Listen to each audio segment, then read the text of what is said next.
presentations. And up next is Go Plus.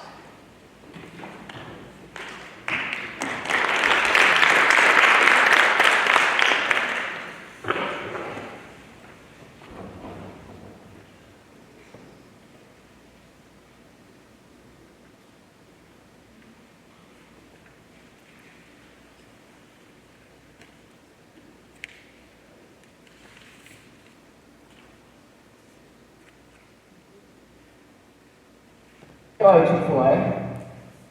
Wow, I'm really hungry. Yeah, I know. I kind of food too. You want to get Chick-fil-A? No, what about Chipotle? No, McDonald's? Ew, no. Sheets? No. Here's deals to great local places. Thank you. Yoli's is on here? We even have Trust Brewing. Wow. Wow. Let's go.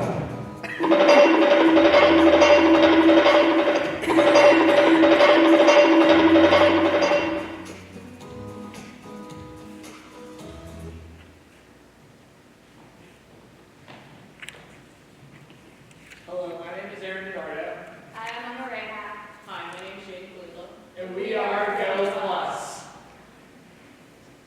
So the main problem that we are trying to solve is how can we help promote small businesses in communities that usually get overlooked by big corporate and franchise locations.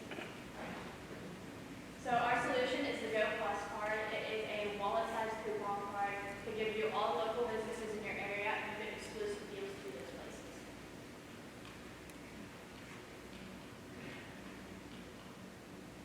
Currently, we're launching the West Jefferson Hills Community School District and surrounding area, and we realized that we have to launch outside of this district soon in a way to be fundable as a business. So what we've made is we've made a three-step plan for how we can expand our business. The first step is going to be present. So as we decided a new profitable area we want to expand to, we're going to post through our organic marketing strategies to that area saying, hey, we're coming, what local businesses would like to join us. Step two is then going to be to collect. We're going to collect those exclusive deals to us, around 20 to 25 for the card in that deal. Third, we're going to launch into those new profitable areas for our card. Here's our analysis of our competitors. These three have the same idea as us, but have a different unique value proposition than us. What makes our unique value proposition special is that we are a small, wallet-sized card that can fit anywhere and is really easy to use for a small, cheap price on a daily basis.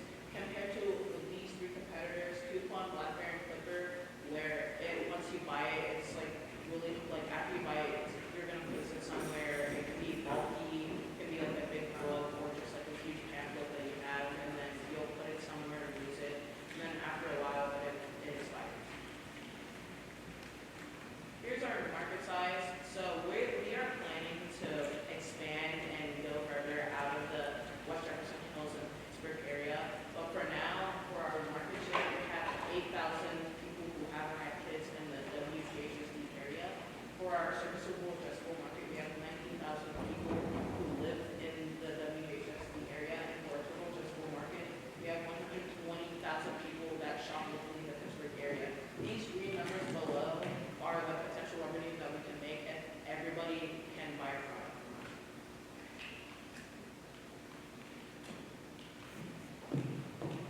So for our customer segment, as we're launching in West Jefferson Hills, our main target is going to be families in the district, but as we plan to expand to other communities, our main target is going to be the family in those communities. So on to our MVP testing validation.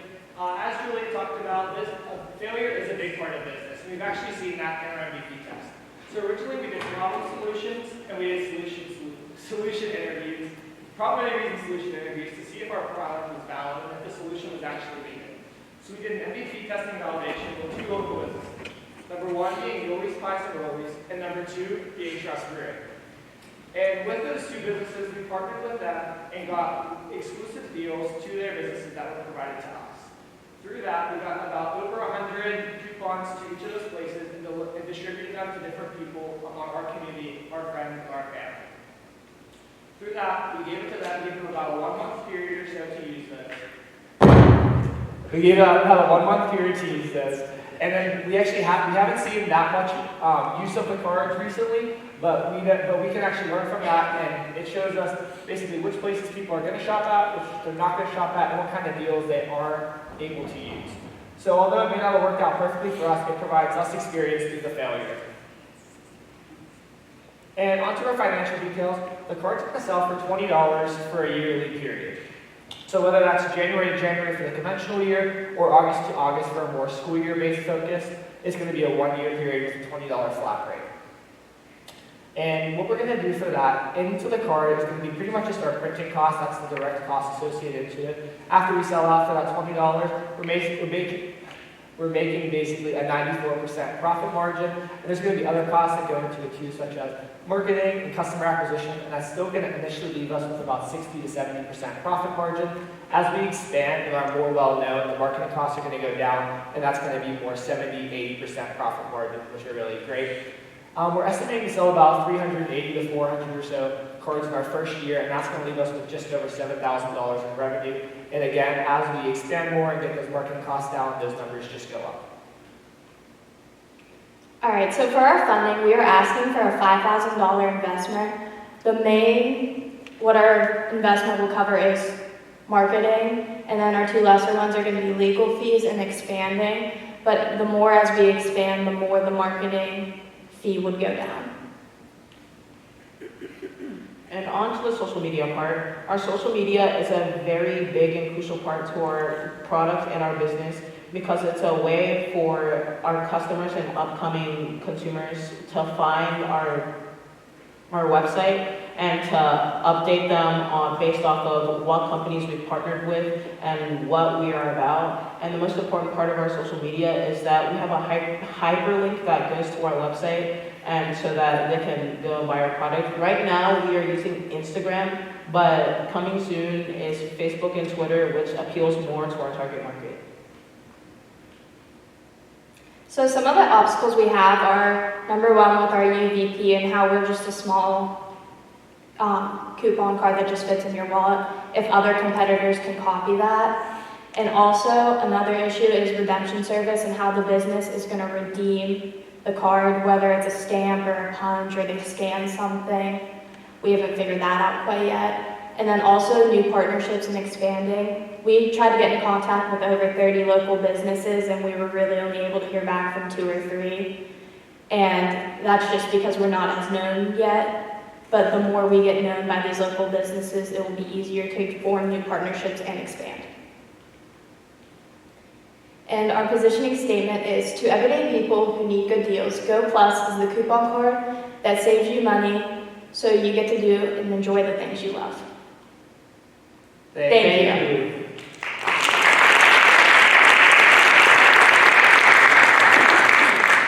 Question.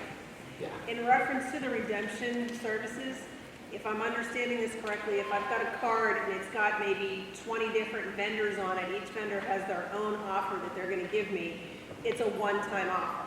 In other words, Yes. I can't go to Trust Brewery every month and redeem the card. It's a one-time use only for that particular vendor. Yeah. Yeah, so initially that's kind of what we were thinking for more of a punch or a stamp option. But if a lot of the businesses were more interested in that like reusable, we didn't think they would be as the partnerships that we've already made with Yoli's and Trust. They were more interested in that one time, yeah. Yep. Can you talk to me about your sales channel a little bit more? So a lot of times people that have these types of services, it's a fundraiser, right? So like they can go out to schools and say, hey, all of your sports programs, you can use our service. But you guys are saying, I think, you're going directly to the consumer. And that's where you're coming up with a 93% profit margin.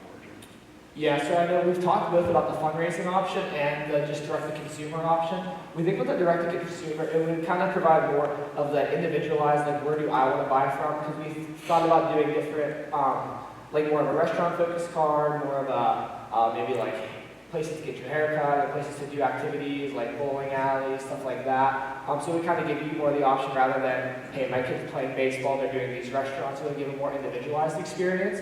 But yeah, we're also thinking about that fundraisers. We sell to them at a more discounted rate, and then they can sell that out at the normal price. It would still leave us with high margins, and then we can get in the community And obviously, as we launch in different new areas, like, hey, if we're coming to South Park, can we say TJ? We just ran this at TJ, and TJ was very successful. They need more up to put in their schools. So people would find you online, they would purchase it online, and then you would mail it to them. Yeah. Thank you. Yeah. Why do you think that you didn't get as many responses back as I would anticipate? Yeah, so definitely one of the big things, we launched actually April 14th. We handed out, I think, about 111 cards or so to different people. We gave it up to them originally without kind of an expiration date, which is, I think, one of our main faults. And then as we handed them out, when we texted one of the business owners, he was like, actually, do you think we can make that a 1 month deadline? And we were like, we kind of already handed some of them out. So on the back of like half of them, we wrote the expiration date on only one of the cards. So we think, number one, if we gave people a more strict deadline, obviously the 1 year period would kind of confine that too. But one of the things is a more specific deadline. And one of the deals we received for Trust Brewing was buy 3 meals, get 1 free for more of a family offer. Particularly even in my family, we didn't use it recently, probably because we are very busy and the time didn't necessarily come to do that in 1 month. Obviously, throughout the course of the year, we probably would have been more apt to use it. But I think number one, the deadline, and number two, kind of the deals didn't tailor to the people. Yoli's was 20% off, and we saw 20% off an order of $20 or more. And we saw more people have used the Yoli's one than the Trust Brewing one.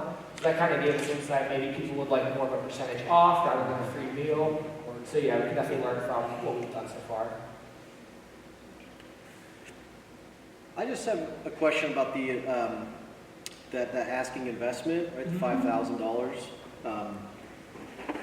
So, where did you determine? How did you determine some of these costs, like your printing cost and your your marketing costs, especially?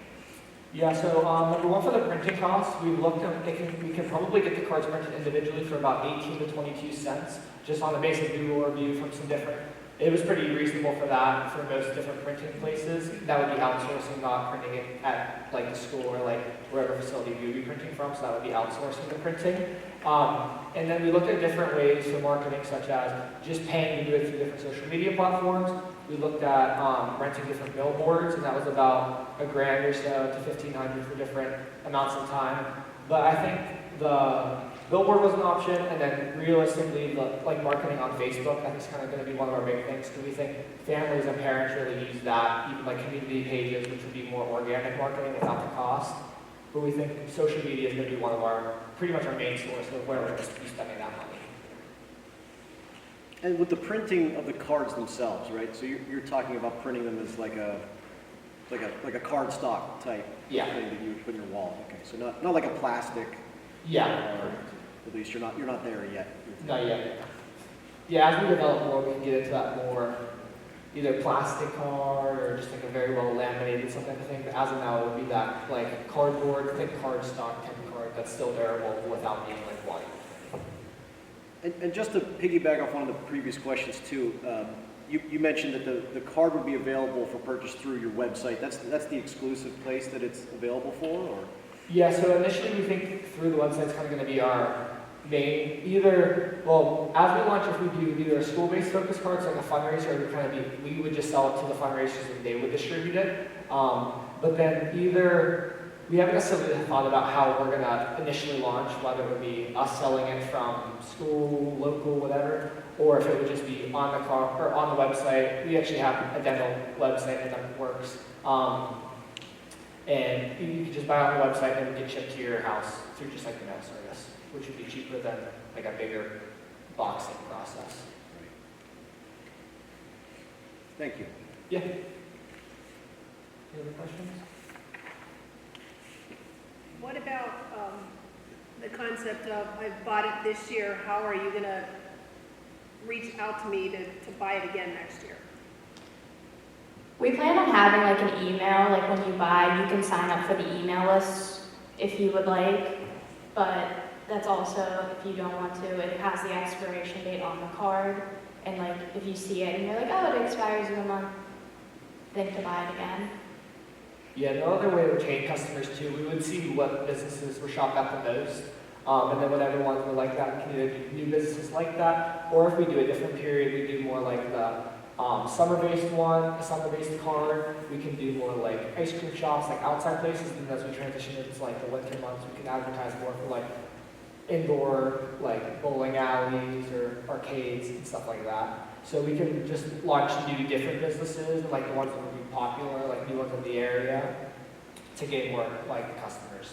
So you're gonna rely on the businesses to report back to you their experience with redemptions to be able to track that? Yeah, so we haven't necessarily as a redemption service, so one of our obstacles. What we had for our MVP testing is whenever we handed out the cards, we numbered them on the back, and we have a Google sheet of the numbers to what people we handed them out to. So then whenever they use them at the business owners have collected them in an envelope for us, and then have the numbers on the back, so whenever we go pick it up, we can see what people used it at that store. So it's kind of a combination of us and them. But if there's 20 vendors on the card, I'm not surrendering my card when I go into the first vendor. Yeah, but if there was to be like something that was hole punched out with like your number in it or something, so yeah, or for the scanner board, that would be more electronic. But we noticed we see different businesses that don't necessarily have that scanning feature. And I think that's kind of what makes us stand out. Like we've reached out, well, they're not in business, like, they're kind of leaning out of business, but we talked to Blue Flame.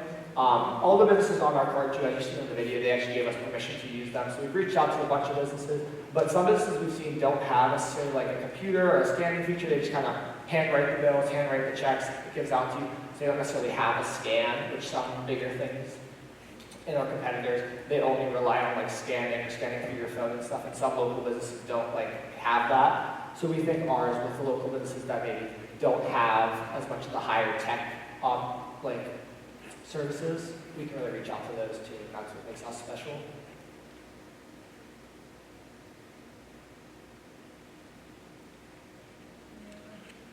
Anything else?